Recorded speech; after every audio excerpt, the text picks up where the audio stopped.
we're going to dive in and explore if Bali is truly a retirement paradise or if it's just too good to be true. So, welcome back. Today, we are taking a deep dive into what it really means to retire in Bali. We're going to cover all the essentials like normal, everything from how to get the right visa, finding a place to live, navigating your daily life, and what you can actually expect from the weather, living on an island. And of course, we're going to weigh the pros and cons to help you decide if Bali is the place you've been dreaming of or if it's not all that it's cracked up to be. So that is the question of this video. Paradise or overrated? I will say Bali is undeniably beautiful. But when I start to seriously think about retiring here, I have some real questions like, can I live long-term in a place that is so different from what I'm used to? Doesn't mean it's good or bad, just very, very different. It's one thing to vacation in a place like that, but what about the day-to-day realities of island life? And these are some of the things I'm going to address today. If you're like me, you want to know what it means to be in Bali long-term. All right, we're going to kick things off with the first big question. How do you actually move here and stay long-term? So we're going to talk about visas. So if you're thinking about making Bali your permanent home, here's what you're going to need to know about visas. And there's a few of them. But there's a bit of red tape to get through first, right? Visas, navigating the visa process. It can all be a bit of a maze. So don't worry, we're going to walk through it right now. We're going to start with the most popular, which is the social cultural visa. This is great if you're planning to stay for a few months. It's initially valid for 60 days, and then you can extend it up to 4 times. So this gives you a total of 6 months. The catch? You need a local sponsor. This could be a friend or an organization in Bali. The process actually isn't too difficult, but it does require that you leave the country and reapply if you want to stay longer. It's a good option for like a trial run, and I strongly suggest if you're going to go from what you're used to an island life, you definitely want to try it out first. All right, so that is the social cultural visa. If you've already made up your mind, you're done with sitting in traffic, commuting to work, all of that, the island life is for you, you're going to want to look at their retirement visa. It is also known as Kitas. Should I do my disclaimer? I didn't even think to look that one up. This visa is designed specifically for retirees. Yay! To qualify, you need to be 55 or older. I have a birthday next month and I'll be there. You have to have a pension or an income of at least $1,500 a month, and you must rent a home or a villa in Bali. So all of that would make sense if you're going to stay there long term. The good news is that the Kitas allow you to stay in Bali for a year, and then it's renewable for up to 5 years. After that, you can apply for permanent residency. But, and it's a big but, you cannot work on this retirement visa. Even remote work for a foreign company, everything, that is technically it's off limits. So that is the retirement visa or the Kita. All right, if you are still working, thinking about starting a business, if that's your world, not mine, but I want to share all of it with you. There is a business visa. This visa allows you to stay for 60 days with an extension of up to 6 months. You can opt for a multiple entry visa. You can come and go for up to a year. But starting a business, this is a whole different ballgame. You need to navigate Indonesian regulations. This is going to be very tricky. You're going to need the help of a lawyer, business consultant, somebody that really understands the laws in Indonesia. So that's the good news. There's a lot of different visas, but we're going to talk about the challenges. So the main challenge that I see, the visa process in Bali isn't straightforward. You need to deal with, lack of a better way to describe it, the Indonesian bureaucracy.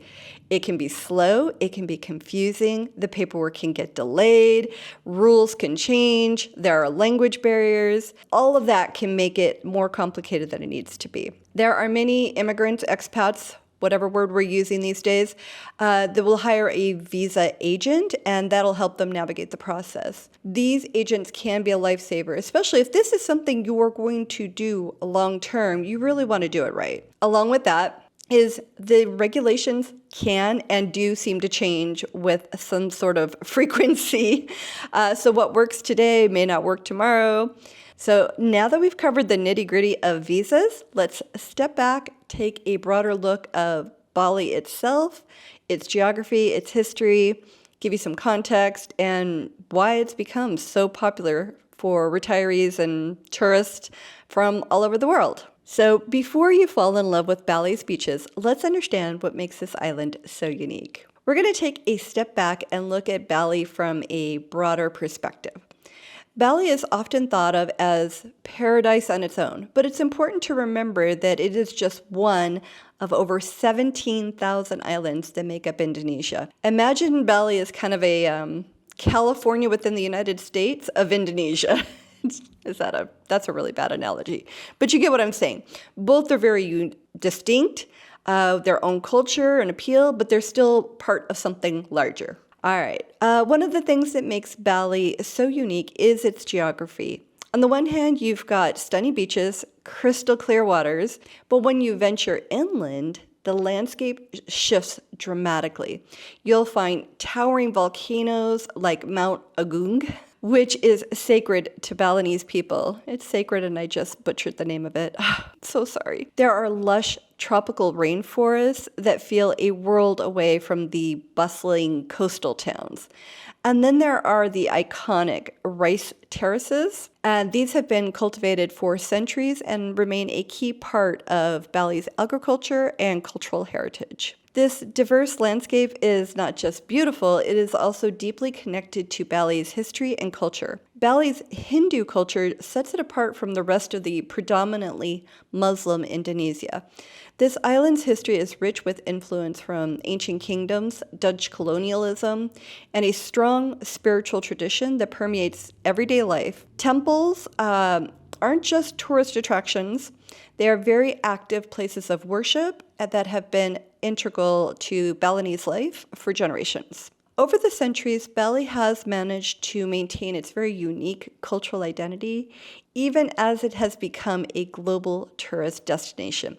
It wasn't until early the 20th century that Bali even began to attract attention of Western artists and travelers. But remember, as much as Bali is its own little island paradise, it is still very much a part of Indonesia. This connection influences everything from the island's economy to its governance. So it's important to keep that in mind when considering Bali as a retirement destination. You're thinking Bali, and you need to be thinking Bali within Indonesia. All right, so now that you have a little bit of a background, a better understanding of where Bali fits within the greater Indonesian landscape, let's move on to what it's actually like to live here. From housing options, daily life, we're going to explore everything you need to know to decide if Bali is right for your retirement.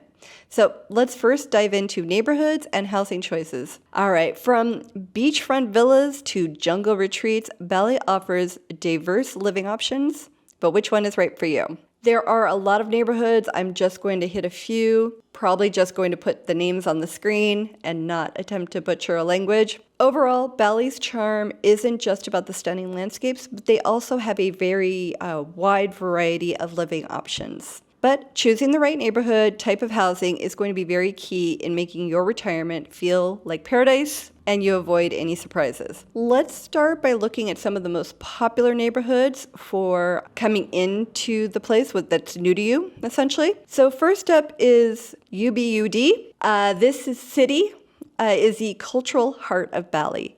If you're into art, yoga, a slower pace of life, Ubud might be your perfect fit. Surrounded by rice paddies and lush forests, Ubud offers a more traditional Balinese experience. I love that part. It's a great choice if you're looking for tranquil, quiet. Keep in mind, though, it can get busy with tourists, especially in the town center. Then there is Seminyak. I know I'm Americanizing, not my intention, just trying to pronounce them the best I can.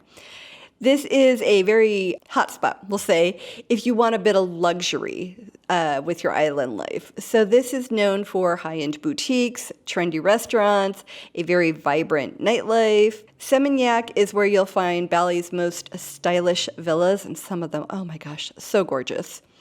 If you enjoy being in the middle of the action, this could be your ideal spot. And it does come with a price tag to match. If you're in Bali, this is one of the pricier areas. All right, so moving on to Canggu. This area has become incredibly popular with younger people moving in, digital nomads, different people. It's got a very laid back, great surf spots. I've never surfed a day in my life, but I like gorgeous beaches. Has a very big growing cafe culture. The community is very strong here, and it is rapidly developing. So I think there's going to be a lot of change, which means you'll also see traffic and congestion. So those could be downsides. If you're after something quieter, Sanur, this might be a little bit more your speed. This is a relaxed, kind of a family-friendly atmosphere, has a long stretch of beach, perfect for morning walks, less crowded, and more affordable than Seminyak or Canggu. So that's also very appealing. And then Uluwatu. This is, oh my gosh, breathtaking. It is perched on this cliff, and it has some of the most stunning ocean views you're going to find in Bali, or anywhere really. This is a little bit more remote, and it is known for its surf culture, gorgeous sunsets. This is ideal if you're very much into nature, you like the seclusion. This could be a good spot for you. Now that we've got some of those neighborhoods kind of percolating in your head, let's talk about actual housing options. In Bali, you do have a few options. Villas are incredibly popular. They offer privacy, space, often your own pool. They can range from modern, minimalist designs to more traditional Balinese styles with open-air living spaces. Apartments are another option, especially if you prefer, low maintenance, which is what I would do. I don't want to take care of anything. I just want to go out and play. And they're typically closer to urban centers. And then there are traditional Balinese homes. These are a more authentic living experience, but it could require getting used to when you're, accustomed to Western amenities. I'm not saying that's a bad thing. I love the idea. But again, if you're thinking the long term, it's going to be an adjustment. When it comes to cost, renting is generally the way to go for most of us. Renting a villa can be about $500 a month for something modest. In, let's say Ubud, to over $3,000 a month. And this would be for a very luxurious villa in a place like Seminyak. So it's going to be much harder to find that $3,000, and we're talking, sky's the limit on the amenities. Apartments are much more affordable, especially if you're looking for areas like Sanur, Ubud. You might find something like $300 to $700 US a month. I will put the current exchange rate, but I started just sort of doing everything in US dollars because exchange rates change all the time. And then traditional Balinese homes are going to be usually the lower end of the spectrum, but they often come with a need for renovation, upkeep, you putting your own spin on what makes you comfortable. So just some things to kind of keep in mind. Foreigners cannot technically own land in Bali, so most opt for a leasehold agreement. This allows you to lease the land for a set period. It can be up to 25, 30 years with options to extend. So, you're basically there. It's a common practice, but it comes with risks. You'll need to be sure of the property's legal status. There can be some very tricky situations where the ownership has expired leases. Anyways, if you're looking into home ownership in Bali, know that you're probably going to be looking at hiring a lawyer, learning how to navigate all those waters. I will also say with ownership, there's a lot of other costs to consider: maintenance fees, taxes, dealing with property management. If you're renting it out when you're not there, that one might not apply to everybody. And then don't forget about the community aspect. We're going to talk a lot more about this when we're talking about lifestyle, but living in a Balinese neighborhood means you're very much involved in the neighborhood. Local ceremonies, community responsibilities.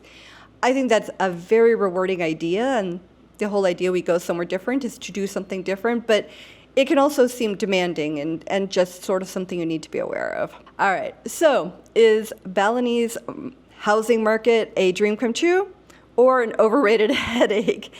I think the truth is it really depends on what you're looking for. If you're flexible, willing to adapt to the local customs, have a clear understanding of the legal landscapes, you will find yourself with a slice of paradise.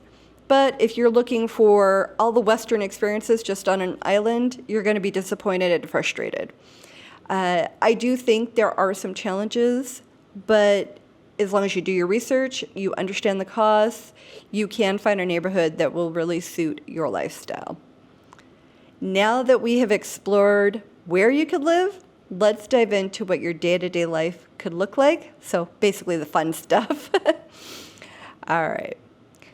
When we talk about daily life, I do want to talk a little bit about healthcare as well, but this is really the fun. What's it like now that you're living in this island? I think living in Bali is a very unique experience. It would blend a very exotic with the everyday, but I've never lived on an island, so let's explore a little bit what it would be like to have a island lifestyle. I will say getting around, the most common way to get around is scooter. Idea scares me, but I imagine if I live there, you start to learn.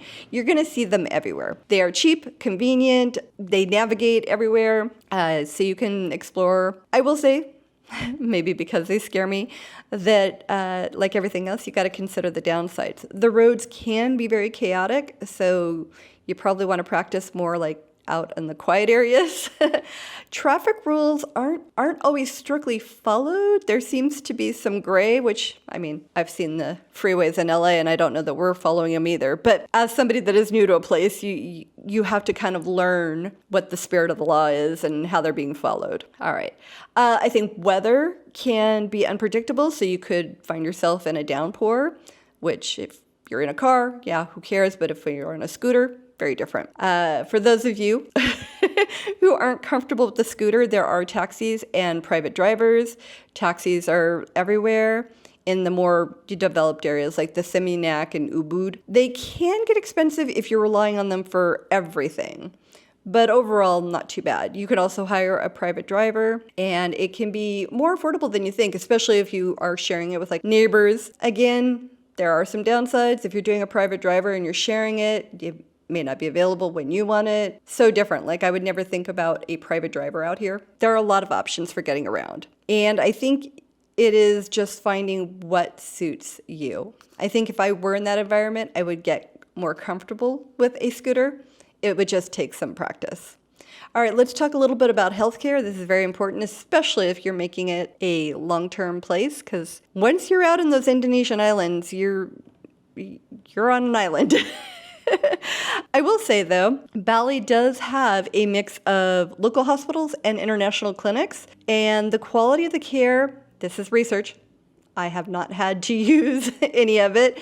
It seems really quite good. There are facilities like BIMC, Siloam, and they offer services in English, and they do cater to us foreigners. So you're going to get everything you need from a routine checkup, emergency care. It is a little higher in cost than a local hospital, but still way more affordable if you're like me living in the US. The local hospitals are very affordable, widely available. The quality can vary like anywhere. So sometimes it may not be what you're used to. It could be perfectly fine, but again, making that transition from Western to this island life. I would say overall, it is accessible and decent healthcare as long as you are picking and choosing the clinics. And so the neighborhoods I looked at, any clinics in those areas, you're going to be completely fine. Let's get a little bit more into lifestyle. I will say Balinese are deeply spiritual, with Hinduism playing a very central role in their daily life. Temples are everywhere, and you'll often see offerings of flowers, rice, incense placed on doorways and sidewalks. As people coming in, it is very important to respect that, learn from them. Participating or even just observing those local ceremonies. They have a couple of them. The Balinese Day of Silence, and then there's another major Balinese holiday. It can be a very good way to integrate yourself into the community. You don't have to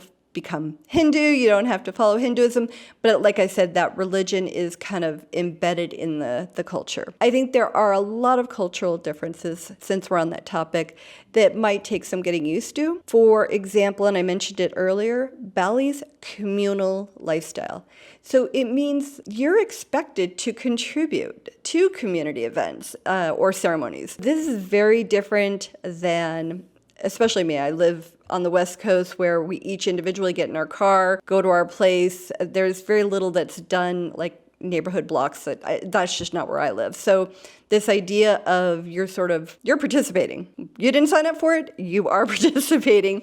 I think that's amazing and one of the reasons that you may want to live here, but it does take some getting used to. If you're not familiar with the customs, you'll learn. It is also quite conservative, so understanding and respecting those local norms, dressing modestly when visiting a temple. I think those are all very important because, again, you're not trying to bring your Western ways there, you are trying to learn from them. If you're not prepared for that, it can be overwhelming. The fun stuff, recreation. This is the playground. If you love the outdoors, love the beach. So whether you're into yoga, surfing, hiking, there is no shortage of activities to keep you busy. Yoga retreats are very abundant. Ubud is a global hotspot for wellness enthusiasts. Surfing is a way of life in Canggu and Uluwatu. You will find waves for all skill levels. I have vertigo, never getting on a surfboard. I can barely ride a bike. If you're into hiking, Bali's volcanoes and waterfalls offer stunning trails, perfect for a day's adventure. So recreation isn't just about physical activities. There is a very rich cultural heritage here. We've mentioned it a little bit.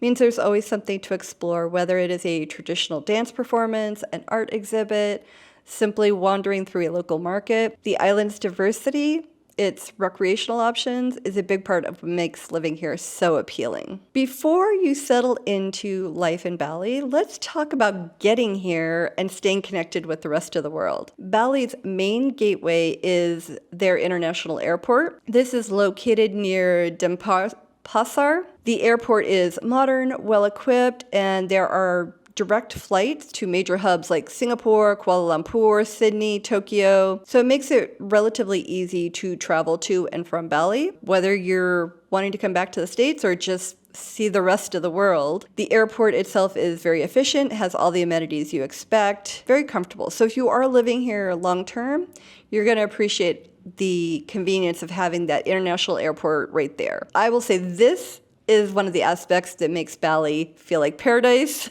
that easy access to the rest of the world. So now that you know how to get here, get around, let's talk about what to expect when you're on the ground. Specifically, what is the weather like? Bali's weather, because of the parts that we see, the beaches and everything, may seem just full on paradise, an island. What could be better, right? Sunny days and cool breezes. While Bali is often seen as the epitome of tropical paradise, in many ways, it is. The island enjoys warm temperatures year-round, averaging between 80 and 90 degrees, but it's not all sunshine. Bali has two distinct seasons, a dry season and a wet season. And understanding that is going to be crucial, especially if you're planning to retire here. The dry season runs from about April to October, so kind of what we would think of as spring and summer. And this is when Bali truly shines. The sky is mostly clear.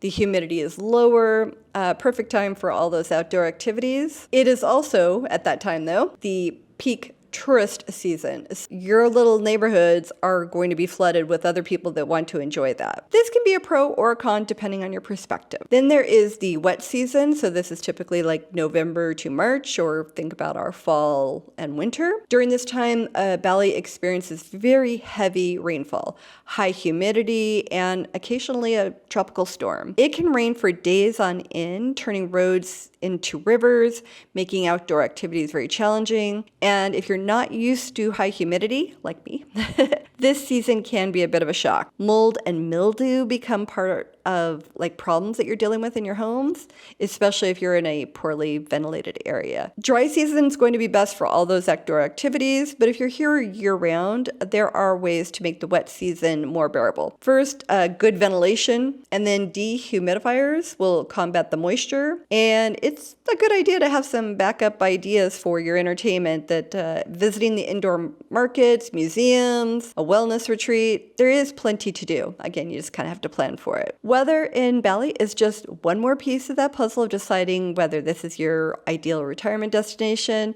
or someplace you might want to visit or slow travel through. Now, let's get into, usually I say pros and cons. This time I'm going to say what makes Bali paradise versus what makes it overrated. All right, so Bali is often called a paradise for a reason. First and foremost, it's gorgeous. White sandy beaches, dramatic cliffs, lush raised terraces. It's affordable. Landscape is breathtaking. So whether you're a beach lover, a mountain hiker, someone who enjoys the countryside, there is something on this island for you. Then there's the warm climate. It's basically beach weather for half the year. 80 to 90 degrees. What more could you want? Another major draw is the affordable cost of living. Compared to Western countries, living in Bali is relatively inexpensive. Housing, food, entertainment, very affordable, especially if you're comfortable living more like a local. Many retirees find that their money is going to go much further here, allowing them to enjoy a higher standard of living. And the laid-back lifestyle. It is what we would call island time, right? Things move at a slower pace, and that's what retirement should be. There is no have to get there, have to sit through rush hour. So on the other side of that, the things that I think make it overrated. As with any paradise, there are challenges, and Bali is no exception. One of the biggest issues is tourism. I know the dollars are appreciated, but it is one of the most visited islands in the world. And with that comes a lot of people. During peak season, popular areas like Seminyak, Canggu, and Ubud can feel overcrowded, traffic jams, noise. Then there's the challenge of living in a foreign country. And this is for a lot of places, not just Bali, but I think because it's so far removed from Western ideals, when you're on vacation, all of that is great, but when you're trying to live here full time, the language barrier, the different cultural norms, the bureaucracy, those can become frustrating. Things that might be straightforward here at home can feel like all of a sudden now it's a huge legal matter. So accessing certain goods and services can become complicated as well. Is Bali a paradise or overrated? The truth is, you probably knew this was coming, it's a bit of both. The island's natural beauty, its warm climate, its affordable cost of living, laid-back lifestyle, all of that make it a really appealing destination for retirement. But it is important to come with very realistic expectations. But if you find your rhythm there, I think it's going to be a very unique and enriching lifestyle. And if you found this video helpful at all, even if I got everything wrong, but you now know what to look out for, don't forget to subscribe. Please, please, please. As always, thank you so much for taking the time to watch one of my videos. See you in the next one.